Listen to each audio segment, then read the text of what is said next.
Now, still with us in Lyon is peace and security analyst Abdelkader Abderrahmane, and Nabila Ramdani joins us from London. She's a French-Algerian journalist and a commentator specialising in French politics and the Arab world. And in Paris, Emmanuel Dupuy, he's the president of the Institute for European Perspective and Security. Thank you all for joining us on the Newsmakers. Nabila, I would like to start with you. Why is the violence getting worse and worse? Well, a lot of the instability in the Sahel region can in fact be traced back to the disastrous Libya intervention led by the French in 2011. Colonel Gaddafi was killed, his regime collapsed, but all that led to a power vacuum which has been exploited by extremist groups. And Libya is now full of groups such as Al-Qaeda and ISIS, and so are the deserts surrounding it. And before the intervention, countries like Britain and France were negotiating extremely well with Colonel Gaddafi, bringing about a period of détente which could have very easily democratized Libya. But the violent Western intervention not only worsened the civil war in Libya, but it also emboldened groups such as Al-Qaeda, and we've seen the consequences following the intervention in neighboring countries like Algeria, with the attack on In Amenas, for example, the gas facility, which led to groups such as Al-Qaeda killing foreign hostages. So it just shows how vulnerable this area has become, and the French are desperately seeking support from allies, including from the European Union. But I think what we have to bear in mind when we discuss security issues in the Sahel region is how the global context has changed. Rather than dwelling on the complicated specifics of the French military operation that spans many countries, I think we need to appreciate that the way combat has changed all over the world. Many wars are not fought country against country as they used to be, but against terrorist movements operating all over the world. And we used to hear a lot about, the so-called war on terror. And by definition, that expression has all kinds of hawkish connotations. And but what France's problem is now is to reconcile, all the negative connotations associated with the war on terror with the real danger of allowing vast terrorist movements strengthening at Europe's doorstep. Emmanuel, I want to ask you, would you agree with what Nabila is saying? Well, not precisely. First of all, because the terrorist organization have been acting before the collapse of Mohamed Gaddafi.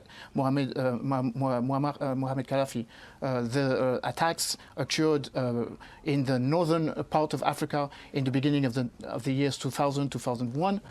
There was the attacks in Mauritania in 2009 against the French embassy. So the question is not totally linked to the collapse of the state in Libya.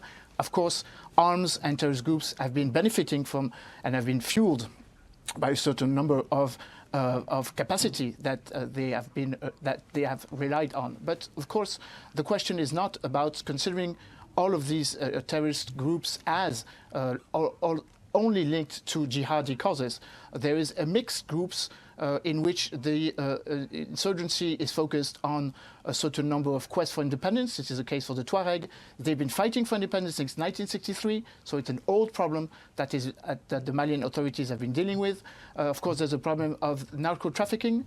All of these groups have a lot of finance, and this financing and allowing them to have a lot of weapons come from the drug smuggling and smuggling, of course, of human persons as well. 50 million euros have been benefiting from that, and we do still have hostages in that area. France still has an hostage. It used to have more than 7 hostages. So I will not totally define the problem of the insurgency linked to the collapse of the states in Libya. Nevertheless, the problem is about the inaccuracy of these states, not only the 5 G5 countries, Mauritania, Mali, Burkina Faso, Chad, and Niger, who have gathered in Pau, but it's a problem of governance, fight against corruption, a problem of asymmetry between the center and periphery, and this is not only the problem of Sahel, it's a problem of all of the West African countries. Okay, my question to you, Abdelkader, is this the time for France to go, for their troops to leave, because they were brought in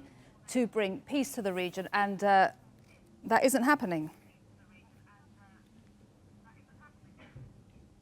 It is indeed time for France to leave, but as we saw yesterday with the announcement of the sending of 220 more men to Mali, there's a clear indication that France is not about to leave anytime soon.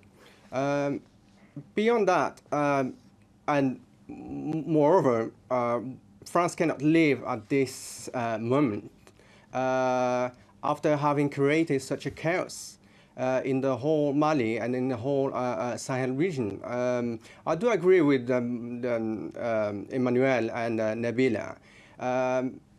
Problems of Mali and the Sahel dates back decades ago, but indeed those problems have been triggered by the NATO's intervention in Libya in 2011. Having said that, I do believe, and I'm deeply convinced, that what's happening in Mali and in Sahel is more than what we're talking about: terrorism, the fight against terrorism, drug trafficking, poverty, and everything. We have, first of all, to clearly define what we mean by Sahel, because generally speaking, we think of Sahel as the G5 Sahel countries, but the Sahel stretches from Senegal to Djibouti, and this is what we have to look at. And I do believe that there is a strategy, there is a geo-strategy being put in place where France is deeply interested, and that stretches from Senegal to Djibouti. Nabila, we can link Mali to Libya and to Chad and to Djibouti. Nabila, question to you. Do you think French troops should go or stay? Well, I think the first thing to say is that the kind of insurgents groups we're talking about are not, small groups of radicals. They are heavily armed and extremely dangerous fanatics. And the most recent attempt by the French to take action against these groups was not taken by a right-wing hawk, but by François Hollande, who was a very conciliatory socialist, since he knew that if he ignored such threats by groups like Al-Qaeda or ISIS in Africa, it could lead to horror, not just against Africans who live in that part of the world, but also threaten European lives. And yes, of course, France was a colonial power, but it's now a well-equipped and modern military, and its interests and actions are in fact supported and welcomed by the countries threatened by the insurgents. And there is in fact, France has a legal mandate to justify its presence. And I would contend that the reason why the French troops are becoming so unpopular, it's not just because they're there, but because they are losing the war. With if I may make that point quickly, with 4,500 French troops and more than 500 armed vehicles, you would think that the French would have wiped out the insurgency. But they're in fact Nabila, I just have to cut you off. We have 30 seconds to go. Emmanuel, a question for you, the final one. Do you think France needs more help in this region, outside help, a more global support? You have about 20 seconds to answer.